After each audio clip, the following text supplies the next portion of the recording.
Yeah, but look, I think when it comes to leadership, a lot of times people are afraid to tell you what's on their mind. And in fact, like the bigger your title, if my dad's the pastor, maybe people don't want to tell him at all. And they're like, everything's great, it's going great. And then that's where you end up having the meeting after the meeting where people are saying things behind your back. That is, to me, is the worst place to be. So just being transparent, being open, telling people you want to hear from them, and seeking that out. And when it comes to customers, a lot of what I do is listening on social media. I try and understand what people are saying on TikTok or on Instagram and get into the context of how we can help. I was actually today reading some feedback that we got from our Starbucks partners, and was texting the team saying, "Hey, there's been some complaints on these certain areas." And I'm sure the people complaining have no idea that corporate is listening to those. But I'm like, wow, here's some areas I think we can make life better. Let's make it better. When you listen, you build trust. Not just listen, but act on what people want, right? And then you build trust. The other thing I'm really passionate about is leaning into who you uniquely are, right? There is no one else like you, and that is an amazing thing. And I think a lot of times we spend our time trying to be like someone else. And you think, maybe you're on social and you love how this one person presents, or you like the way they dress, and you think, if I could just be like that person, then I would be successful. And the reality is, you're only going to be successful when you are being you. And so spend the time understanding what lights you up and what makes you you. I mean, I think this should be required training for kids in high school. It's like a lot of people just wait so far into their lives before they can understand what lights them up. And I think the good news is at any point in your life, starting today, you can spend the time to know who you are. But I encourage you, especially if you have kids, to help them understand what makes them them and not try to get them to be like you and be interested in what you're interested in, but really celebrate what makes them unique. And for me, I call this the flow state. I'm sure a lot of you have read about flow state. A lot of the way you can do this is just to track when you're spending your time in things that are bringing you joy and lighting you up, and when the time is passing quickly. So when I am working on innovation ideas or creative ideas, I could do that all day. It's fun for me. This is not like, oh, work versus my personal time. I can get lost in that. I really enjoy it. And so find the things that you enjoy and do more of that in your job, right? And those are the things that are going to help you stand apart. People will want to be a part of whatever you're leading because you're excited about it. There's enthusiasm. It's infectious, and you attract people to want to join that movement. And then you bring into that, what are those unique things that each of the people on your team can bring so that you can go do something even greater. So don't try to make everyone the same. You've got to really celebrate the superpowers. It's like the Avengers. Each person has their own unique power. And when you can bring all of that together, it can be absolutely incredible. The other thing is, you got to put other people first. And this goes with customers too. So, depending who you're serving, I think it's really important that you are not just making this about you, right? If you're making it about the team, do unto others, yes, but like, how do people want to be treated? It's not just treating people the way you want to be treated. It's like, how do they want to be treated? How are you going to motivate someone else and light them up? A lot of that goes back to understanding what their superpowers are and what makes them unique. And once you know those things, you're really going to be able to motivate your team and make them feel supported, right? And so this all goes back to the listening as well. When you're listening to people, when you're getting to know them, you're building relationships, you're coming from that place of trust. And then you understand them, and then you can help lift them up. And I think that you can get incredible work when people feel supported, right? And I think this kind of leans into another concept, which is just helping people feel seen. This is something, by the way, for me personally, I'm really passionate about, and I keep it on my to-do list every day at the top to help people feel seen. Because for me, it's not just my team, it's our customers, it's my family. At home, I really want people to feel like I get them and that I'm focused on their individual needs. And when you create things where people feel seen, like especially in marketing, that's when it works really hard, right? That's a social post that you see online that has the million likes because every single person that tapped on it thought it was just speaking to them. But the reality is it's a shared mindset, right? And the people felt seen in that content. So when you think about leading teams, how can you help the people on your team feel seen and supported? And it really takes practice, right? It's easy to wake up and be in your own world or the things that you need. And how do you take care of yourself? And self-care is very important. And I think especially as a leader, it's critical that you have self-care. But at the same time, you also have to be caring for your team. And we can talk about self-care later. But I think for your team, how can you help them feel supported? And being collaborative, I think when you're driving change, especially in a disruptive environment, being collaborative is everything. Because if I'm out saying, oh, I have this great idea and we're going to go do it, I could get my team excited about it, get them fired up. But typically, I can't do anything just on my own or just in my own world of marketing or menu or the digital experience. It takes a lot of partnership with our operations lead, with finance, with my boss. And you want people to want you at that table when they're having conversations, when they're having debates. You want to be invited because then you're able to influence things. And so being kind, right? Just like being human, being a good human will serve you incredibly well in the world. That's where I appreciate so much of the values that I have from, growing up and from being a Christian is just being that person who is wanting to collaborate like genuinely. It's always about, how can I make this a fun, harmonious environment? How is this gonna, people are gonna be like, I'm gonna call Tressie. She's gonna have a great build on this, not be a detractor. There's a concept I learned a while ago called you can either be, a value destroyer or a value builder. And a destroyer is that person who's like sitting around the table all the time and saying, don't think this will work. Here are all the reasons that this isn't going to work. And there's a lot of people, a lot of us default to that. And by the way, that can be a great strength as well. Like if you think about going back and figuring out who you are, some people are really good at spotting potential downfalls.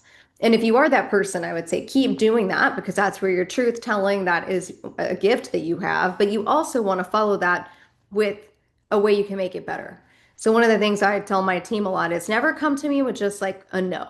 And I want the no's. I want to know why things can't work, but come to me with a no, but here's another way that we could approach it. So be that value builder. And when you're doing that, you are collaborative because people want you there. They know you're not just going to join the meeting and kill their idea or shut things down. You're going to bring really good energy and really good insights to the table. The other piece is like you got to have a drive. You got to be competitive. I think I'm probably one of the most competitive people there are. And I've been in work environments and corporate environments where things were competitive, but it was teams competing with each other. Who's going to get the promotion? Who's going to get the raise? And I've really never worried about that because I want to win and we win together. We win as a team. And so you've got to be humble about, who you are and what you are bringing to the table. And I've never really done much to build my personal brand. I've just wanted to win. I wanted to make my boss's life easy. I've wanted to be that person that people are collaborating with. And I've been focused on, the customer and the innovation that we can bring to the table. And I think that spirit of wanting to win is so important, right? Because many people are complacent. You show up and you're just doing the minimum to get by. And there are times in life where that's the best you can do, and that's okay. But I think if you come with that winning attitude, it will make a huge difference in the results. Speaking of that, staying positive is really a huge deal. Like your mental mindset is everything. If you approach things with that negative attitude of all the reasons why the thing won't work, you're going to be a drain. I call this being an anchor. There are the people who you're in meetings with that are just pulling you down. They're pulling you down. And it's really hard to get momentum when you have too many anchors. And so, how do you bring just that joyful, positive mindset into the conversation? You would be surprised how many people don't. And so, I think when you are positive, it's not only going to make life a lot more fun, but you're going to be a huge contributor to your team. You're going to be a leader that people want to follow. You're going to bring that enthusiasm.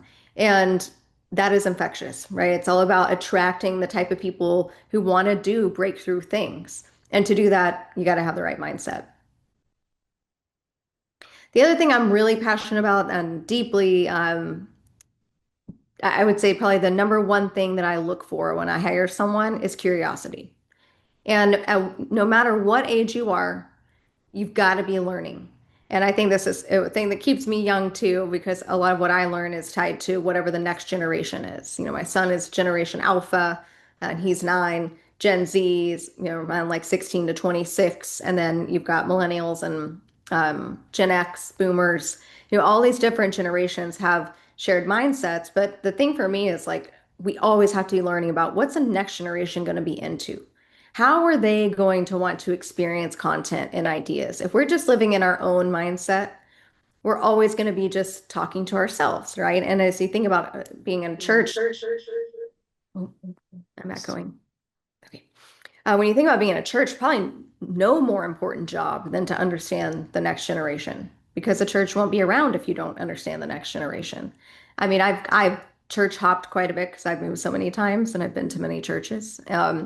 It's pretty sad the state of a lot of churches who aren't evolving with how people want to get how they want to learn, right? And all the different ways and mindsets of how people want to learn. And the access and the information we have to expand our minds today is amazing, right? Like I can go on any podcast and hear from some of the best leaders in the world, things I used to just have to read about in books. I can now hear real time what they're experiencing and what they're going through with AI, ChatGPT being a thought partner on so many different things we can explore, social media, but also just like getting out, go to a different church and going to experience what our customers are experiencing. I mean, for me, like I was in Austin this last week.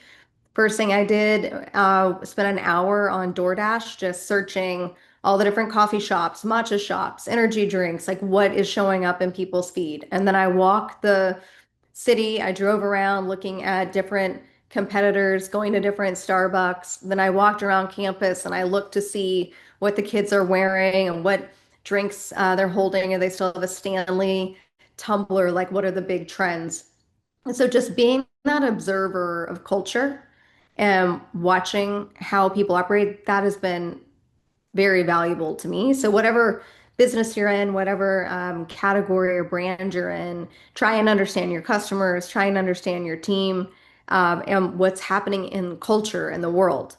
Because not being aware of that can really hold you back. And I also, again, I think it is such a big opportunity because you're going to be excited to keep learning. It keeps your brain fresh and keeps pushing you. The other thing is just do a little bit extra. As a leader or if you're on a team, it's kind of amazing to me how many people don't do the little bit extra. And I've kind of started a practice of this where, at my last every town hall where I talk to my team, I say, I have an open door. Anybody, if you have an idea, and I'll normally give a certain thing I'm thinking about. I'm like, my door is open. Stop by, send me an email, send me a Slack message. I just presented a few days ago at the University of Texas, and I asked each of the students, I gave them a particular problem I was thinking about, and I said, I want you to email me if you have an idea. And I even told the students about this concept of going the extra mile. I said, you would be surprised how many people take advantage of the opportunity that's been given to them. And I spoke to a group of about probably 50 people in this class, and 2 have reached out to me, right? So everybody thinks it's so competitive out there, and how do I stand out? But sometimes just doing that tiny little thing is going to help you get noticed, right? Just the one little thing where you make your boss's life a little bit better, you do something that they weren't asking for, you reach out to someone and not just ask for their time, but maybe give them an idea, give them something that would be valuable for them, give someone an encouraging text that's on your team. That I think my cousin Blenda's on. She's the best at this, like these little touches of encouragement. Let somebody know that you're thinking about them. It's just so rare that people do this now. And I think one is just a good thing about being a great human and, being that person who is a collaborator. So it kind of connects all these other pieces, but also it'll help you stand out. I really believe it'll help you stand out. And when you come up with ideas where you're going the extra mile, you'll get noticed with your customers as well. So all in all, I like this idea of, KPIs is something we talk a lot about in business to have key performance indicators. I got this on LinkedIn, so this is not a Tressie thing, but I love this because it's like, what is a KPI? When you keep your people informed, keep them involved, keep people interested and keep them inspired, that's really what success will look like. Because when all of these things are happening, the results will be different. When you have people feel seen and supportive, and you're collaborative and you're joyful and enthusiastic and bringing your extra thinking and learning and studying, the outcome will be different, no question. And I really believe ultimately what's great is you're going to love your job a lot more because when you're coming from a place of knowing who you are and what motivates you and what inspires you, your mindset will be different. You will have a more positive mindset. You will be able to break through.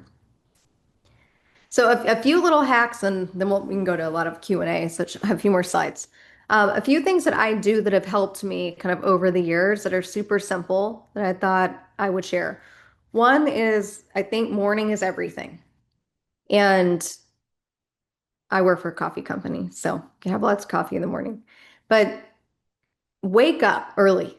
I think some people are night people, so depends on what time you start your job. But if you have a morning job, create the space in the morning to spend time thinking, right? Like whether for me, I journal before the family wakes up, I'm journaling and, in prayer, meditation, just like being a little still before the house gets going. If I don't get that time, I feel completely out of whack. It's very hard for me to just like, if I was rolling out of bed and getting dressed and rushing to work, I'm not going to have that space to really think and be calm. So start your day right. I think even bookending your day, I think at the end of the day, thinking about gratitude and what you appreciate from that day. These little things can make a big difference. And yes, you might need to set your alarm 30 minutes early, but I think it will be the best 30 minutes of your day.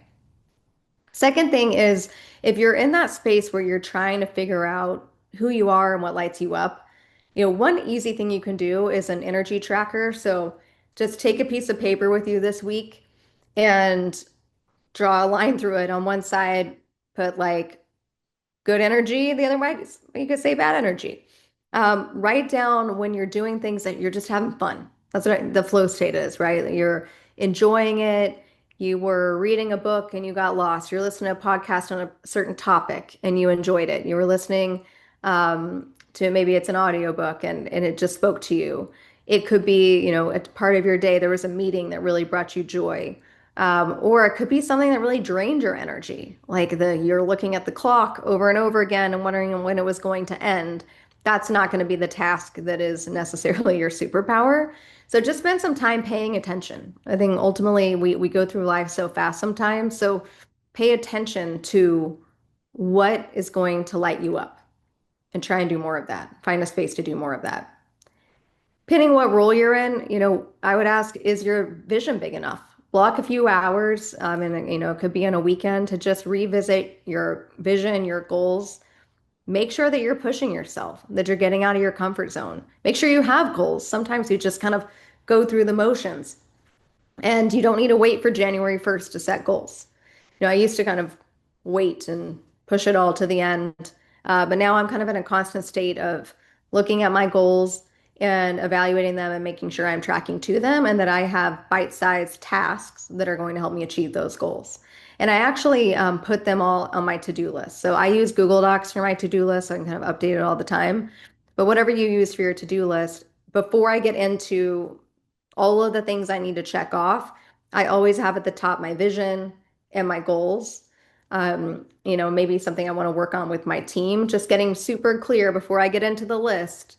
What are the things that I will do to make the biggest impact? So don't get lost in, checking the box without refocusing on are you doing the right big things to move you forward? A few questions I ask. One is, why would I care? Why would I share?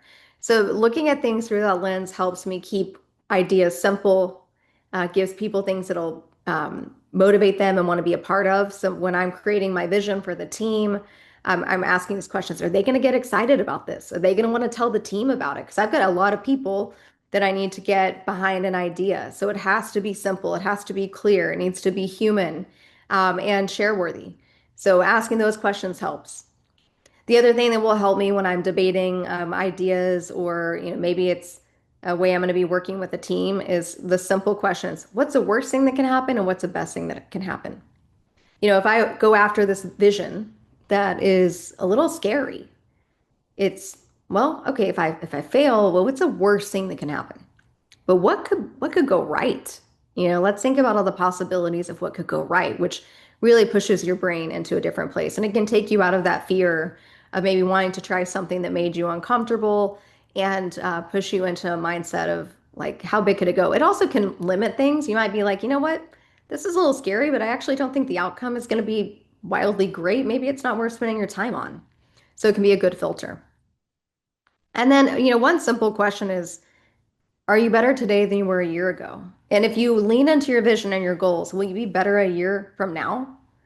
I think time goes by pretty fast. And if you're not intentional, it will just keep going. And you might not make the progress that you want on your goals, on building the team and the environment that you want. And so all of this planning work is critical. It is critical to spend the time thinking about where you want to go. There's a lot of different paths to get to different outcomes. But if you're not intentional about it, you might not get where you want to go.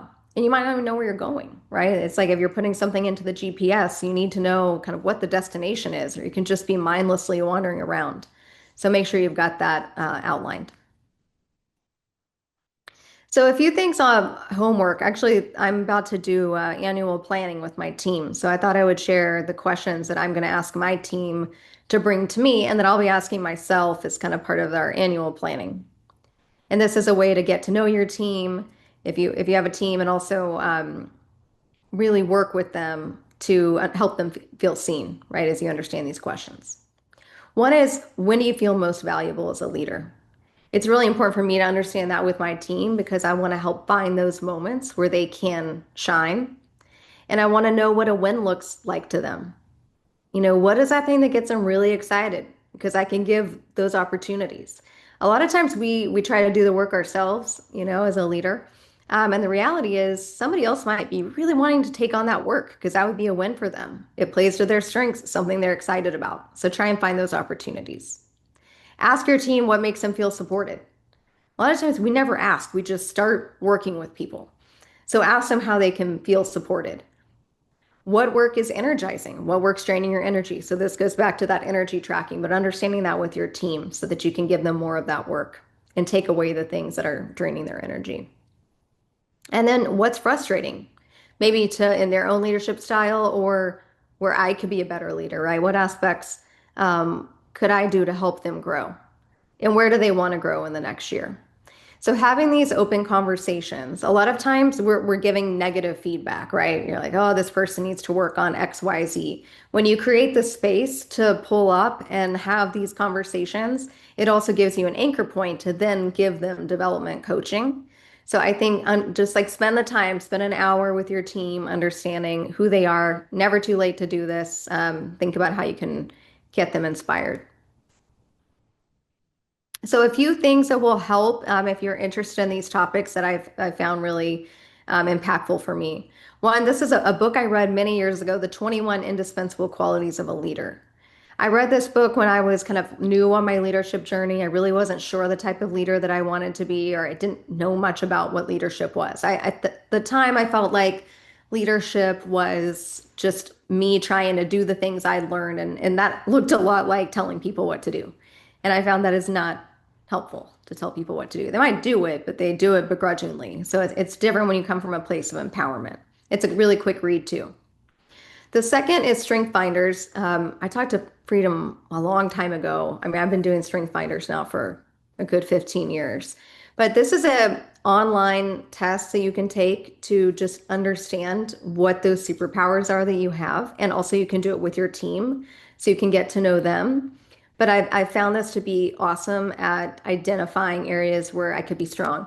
And just the idea that when you play to your strengths instead of just trying to correct your weaknesses can make you so much better at your job. I do think I spent, early years of my career trying to be like other people versus staying true to myself. And that was a massive unlock. So Strength Finders is great. Also, there's a link, and we'll send these notes around, but this link is kind of just a free quiz that you can take too, if you prefer that. It's super quick, takes 5 minutes just to dig into your values and understand those too. Because your values, that's what's going to guide you forward. When you're doing a job where you're not living in your values, you're totally not going to like that job. Not only not going to like it, you're probably not going to be successful. So working through those strengths and values is key. And then because I'm from Starbucks, I had to put in this recent book I just read called "It's Not About the Coffee." Howard Behar was the chief operating officer at Starbucks back when it had its meteoric rise. And he is about people first, not coffee first, and is just such an inspiration, who has lived the leadership world and created a whole new way to work within corporate America. So, again, it's a quick read, great read, that I thought you'd enjoy.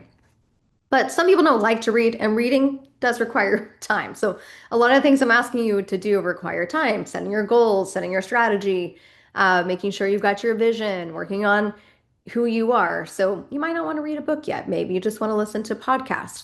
I personally think podcasts are one of the coolest modern inventions to be able to hear from leaders, do it in your car while you're driving.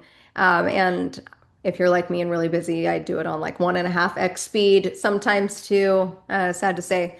But a few podcasts. So David Novak was the CEO of Yum Brands back when I was at Taco Bell, Pizza Hut. He built that entire business, and he is one of the most inspirational leaders, and he interviews different leaders every week.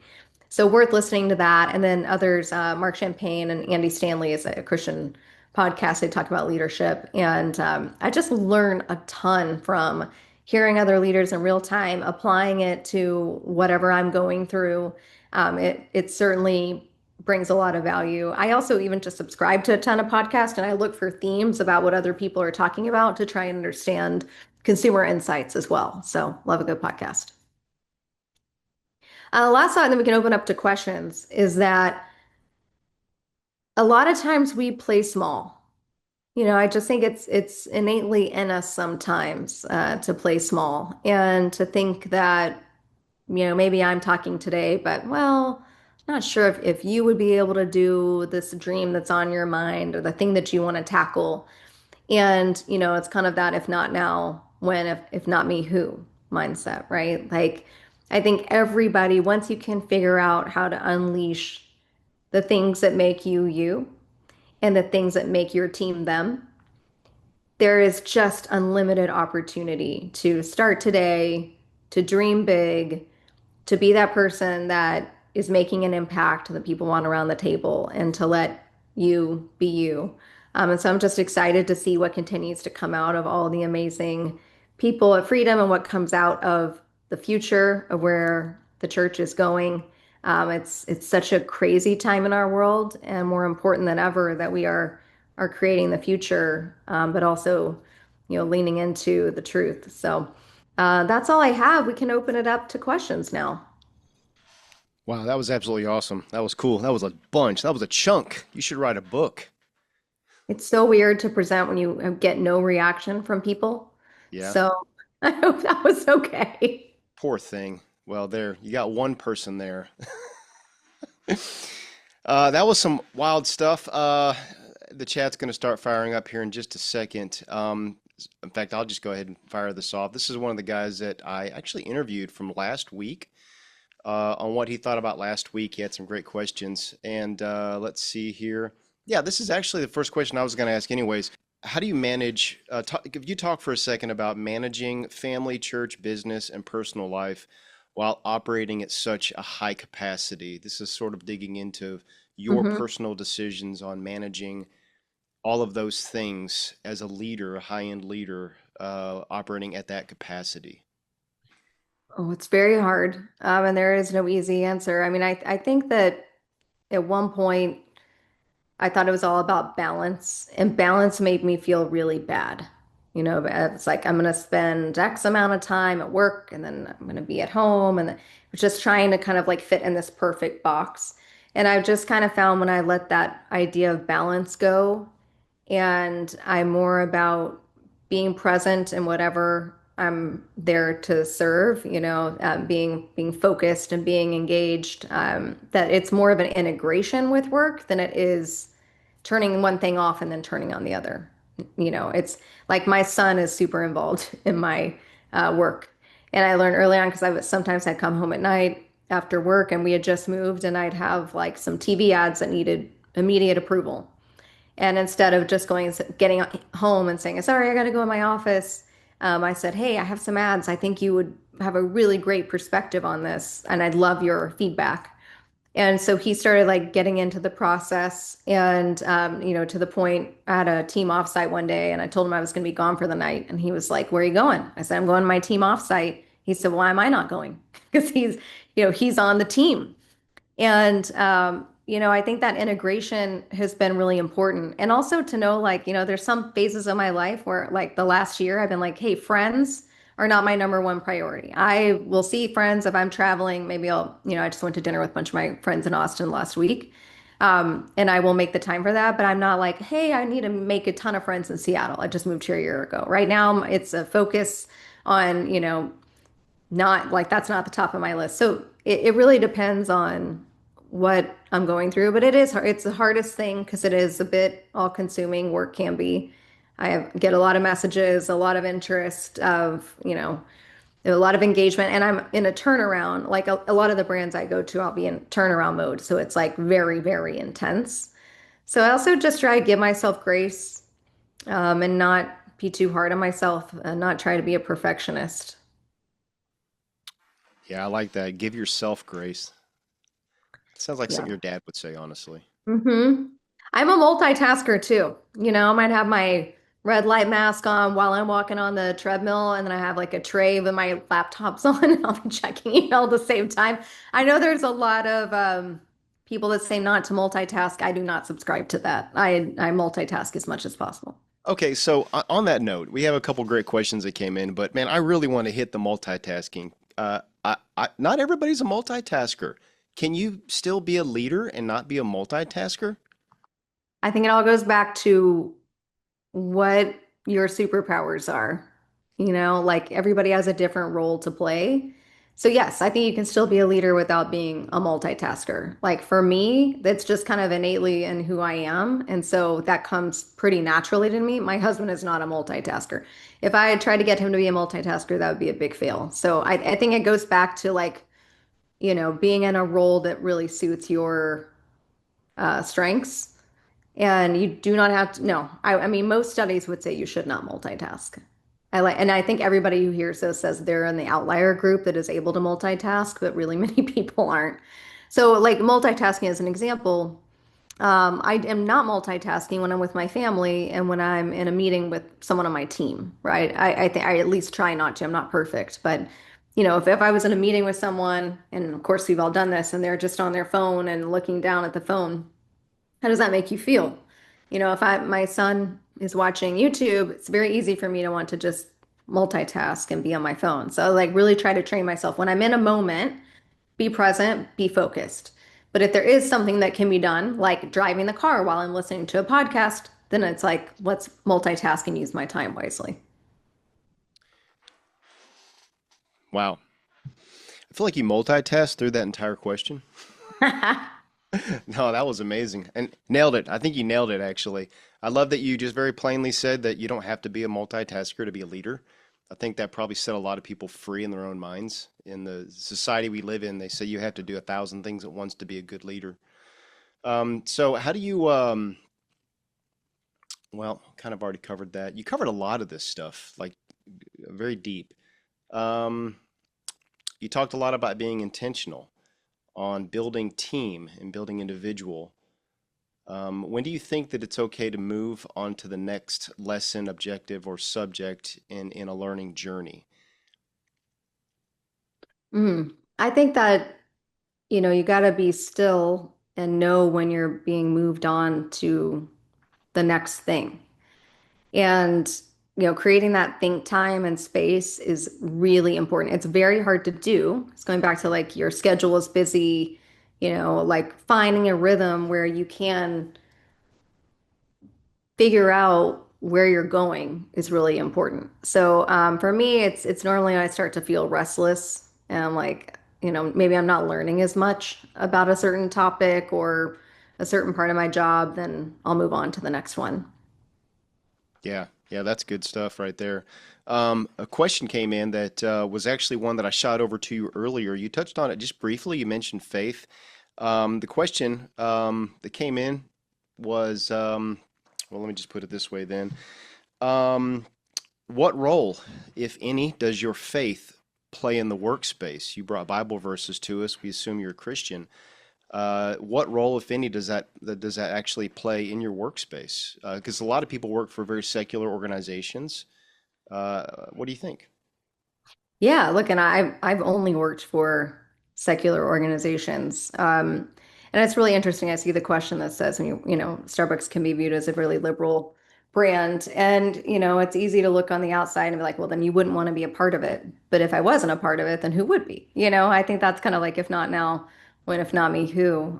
Because I like to think of being in an organization, you're bringing light into that. You're bringing a really a space of leadership and of people feeling supported and loved and connected with. I bring in my values, right? Like integrity and trying to round up on people. That's one of the lessons I use on my team. It's like, let's not assume ill intent of a customer or of, someone on the team. Let's all round up on people. So it's just really just being myself, I guess. And that is coming from a place of values. And in that you build trust. And then of course, when you're in deep relationships with people, you and I travel with people. I spend a lot of time with my peers. So you have opportunities to talk about your faith, and that's like a natural conversation. So um, it's not about kind of, shouting at people, but just being a person of integrity. And when conversations come up, then you have a chance to share your faith. Yeah, I love that you just right off the bat started off with, well, uh, someone's got to go into that space and be the light in a Yeah. paraphrase. Yeah.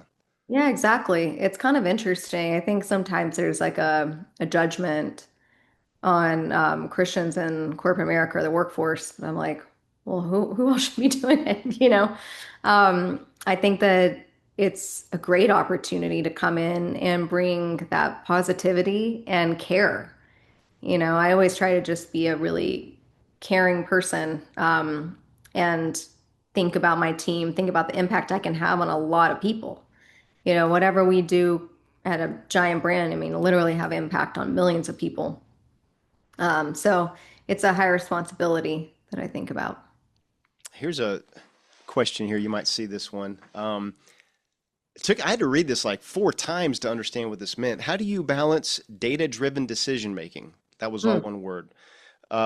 With your intuition and creativity in your leadership, because we get a lot of data Yeah. that drives decisions. How do you balance that? That's actually a great question. How do you Mhm. balance that? Like you have a gut feeling on something, and then you have all this data saying something totally different, maybe. How do you manage that? How do you mitigate that? Well, I mean, first off, data is such a gift now that, we have a lot of information, and that will give you a high level observation of what's going on. But I do believe I rarely make a decision just based off data. And I'll probably never, unless it was like a truly just a data decision. I'm using a lot of gut as well. And part of that comes with practice. I've been doing this several decades, and kind of balancing some gut feelings. Usually, my gut feelings from a consumer or creative idea are tied to an insight, though.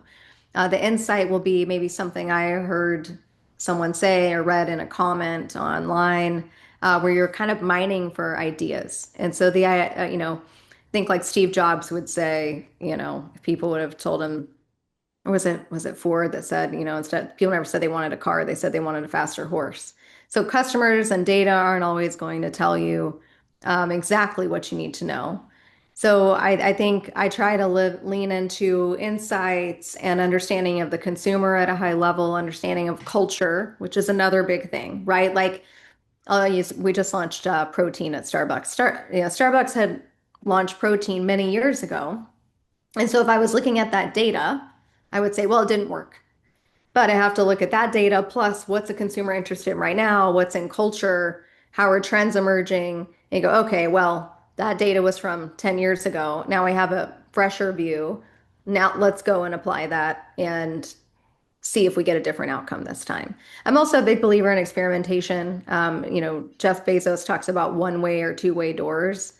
And a one way door is like you cannot change your decision and you're stuck. Two-way is like very safe. So one of the questions I ask is it safe to try? And encouraging my team to experiment. And, if we had a hunch about something, even if the data was against it and we could experiment and try it, why not? And let's see what happens and see if that informs where we go. At Starbucks, we have a concept called starting five, where if we have an idea, we'll put it in 5 stores and we get partner feedback and we build the idea with our baristas and use that to sharpen the idea and make it better before we roll it out. So there is a lot of, rarely are you making like a massive decision that's all gut. It's usually a balance and a experimentation mindset to figure out where you want to go. Yeah, I like that. I think that's a cool idea. What'd you call it? Start five? Is that what you We call called it it? the starting five. Yeah. Starting five? That's cool. That can actually be customized and applied just about to any business owner right now in on their level, on whatever their scale is. Totally. Yeah. I mean, I think it's a fun thing to think about. Like, what are 3 ideas that you're interested in, and how might you just test them and experiment and see what happens in a safe way that maybe doesn't cost as much money or Yeah. as many resources. I also think like AI right now it's so cool how quickly you can test some things that used to take a lot of time and people. Just conceptually, I mean, even research, you're now being able to get synthetically through AI. It's pretty cool. That's one of the areas I'm learning a lot about. Do you find yourself using AI, obviously more than you ever have, obviously, but do you find yourself leaning on that as a tool? Oh my gosh, yes. Yeah. Yeah. Yeah. What? But it's so cool. Like I was telling you earlier, my son was having an issue with the Xbox frozen. And I went down, I messed with it for 10 minutes, and then I just took a picture of the screen and I put it on ChatGPT and I said, "Tell me what to do." And I fixed it in like 30 seconds. It's we have access to knowledge of things you used to have to just dig around for. I think especially as a small business owner, it's pretty incredible the thought partnership you can have through AI. Things that we used to, pay a consultant a lot of money to do that you can now do very quickly. So yeah, it's incredible. That's wild. Would you ever use AI um, as sort of a decision-making piece on the board? Um, yeah, I think well, not the final say necessarily, but definitely a part of the decision-making process. It would be another input. Gotcha. Yeah, that makes sense. Yeah. Quick question here. What we got? 7:21. Are you still good on time? Yeah, let's keep going. Okay, cool. Yeah, we really appreciate it. I know originally we said 30 minutes, respecting your time and everything, your family time. So thanks for staying on. That's awesome. Yeah. So let's get some good questions going on here. I'm just gonna go down here to this one here that just popped in. Do you see that there? The best organization is San Angelo. Yeah, yeah, that's Cody. He's our one of the newest guys here at the church that works. And what does it say?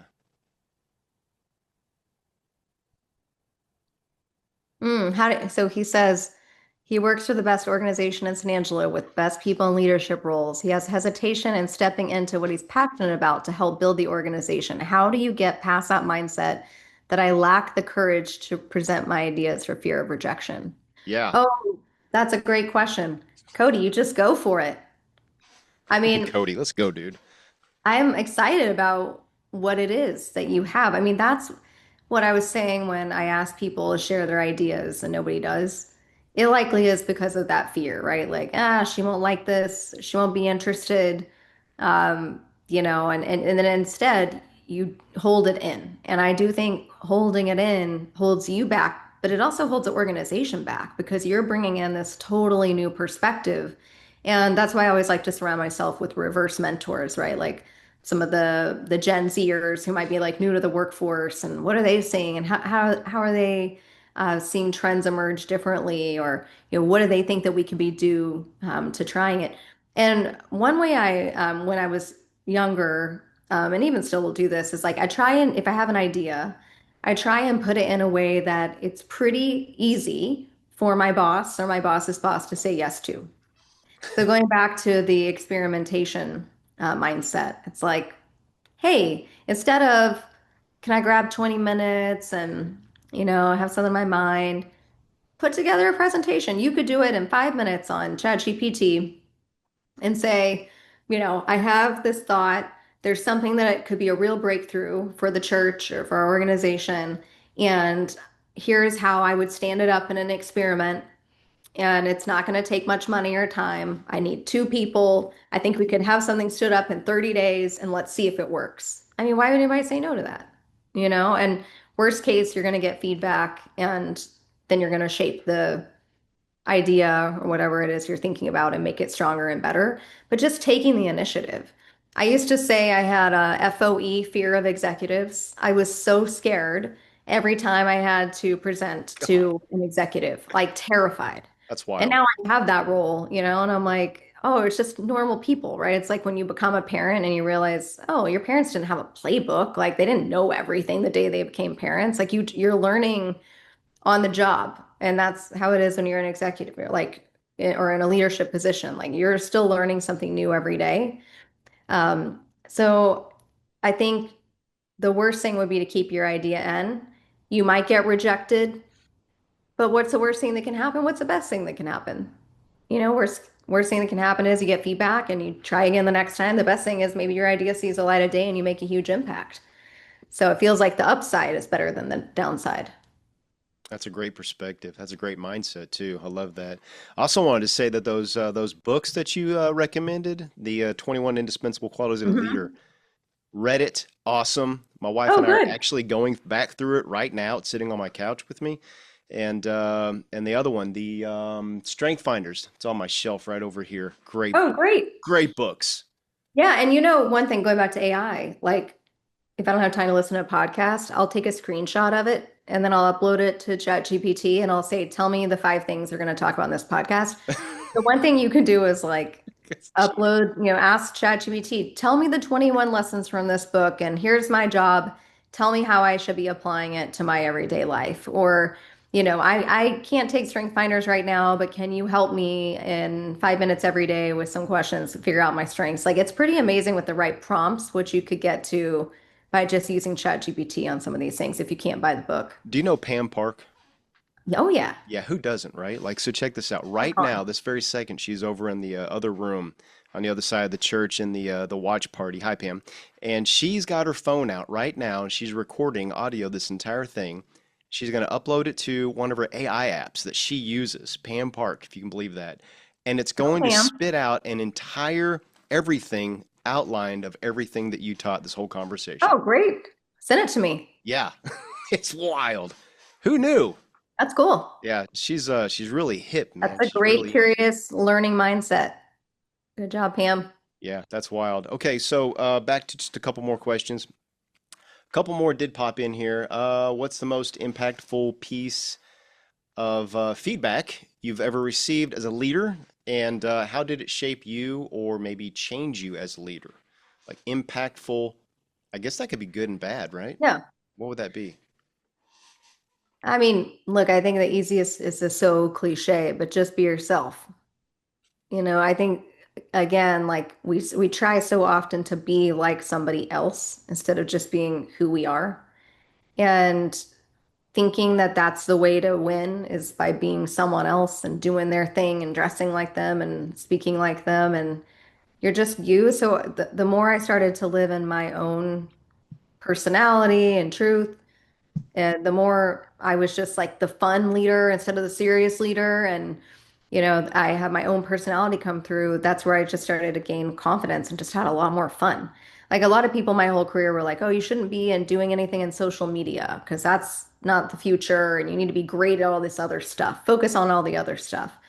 And like, now I realize what a gift it was. I didn't listen to those people because I am leveraging my background in social media to think differently about my job today. So you got to follow your own heart and figure out what's going to set you apart by unlocking those strengths. So that's why I'm so passionate about the strength finders. Yeah, great book. That's a super great book. Hey, you just said something that I was reading a question over here, and it talked about you don't feel like you're a leader yet. And I'm paraphrasing, obviously. It's from can't say that. Raquel? Raquel? Yeah.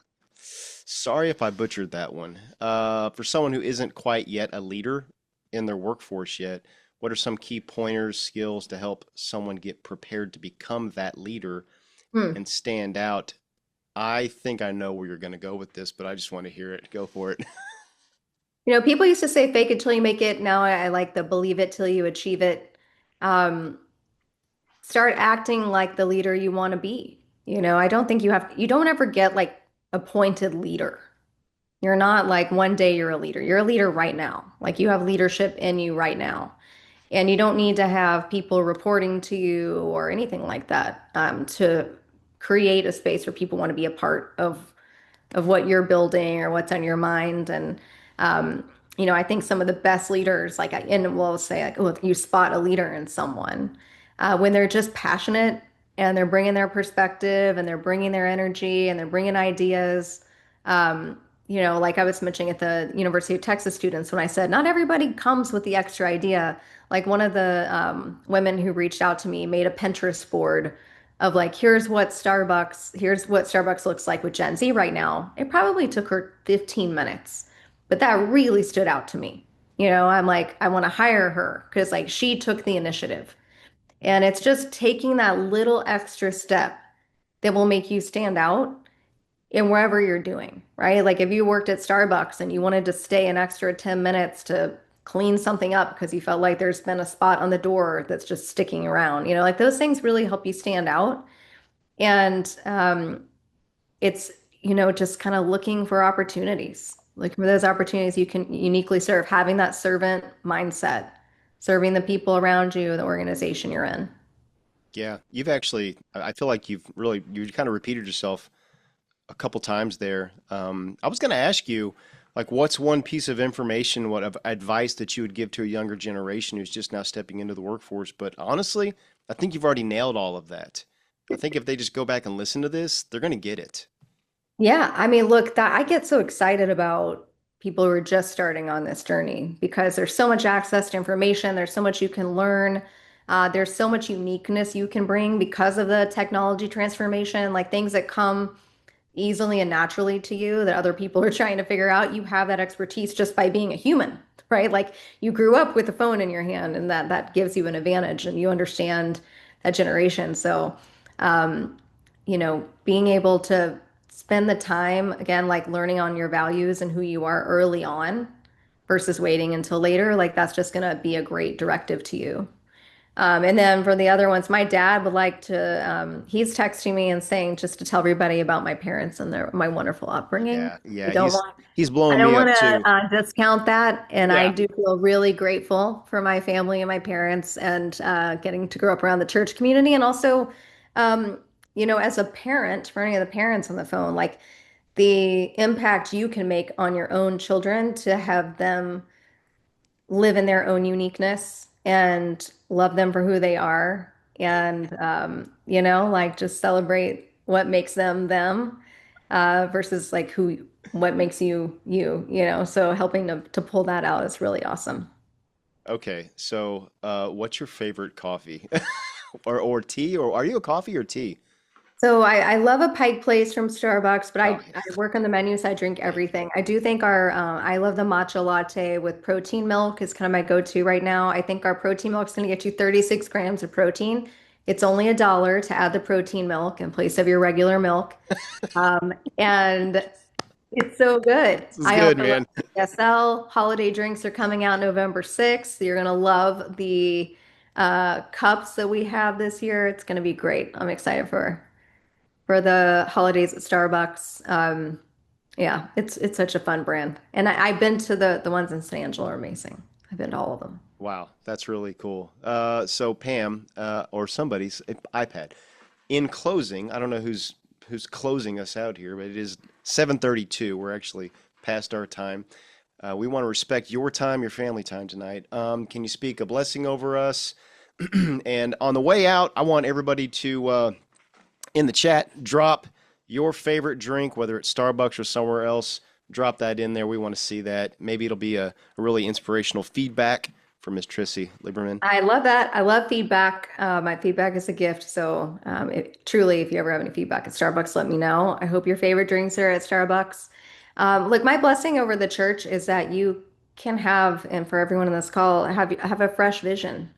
I think that taking that step back to be able to see what God wants you to see as an opportunity in front of you and approaching it with that day one mindset, that new, fresh energy, a spirit of positivity and joy, and that each person on this call can find their uniqueness and let it shine. Yeah, that's good. I think that was a great place to start. I think everybody agrees with that one. You got anything else for us, Tressie? That was actually pretty awesome. No, it was good to be a part of this. Thank you for having me. Yeah, yeah, absolutely. All right, man, we're gonna let you go. God bless you, Tressie. We'll talk to you later. Everybody, have a good night.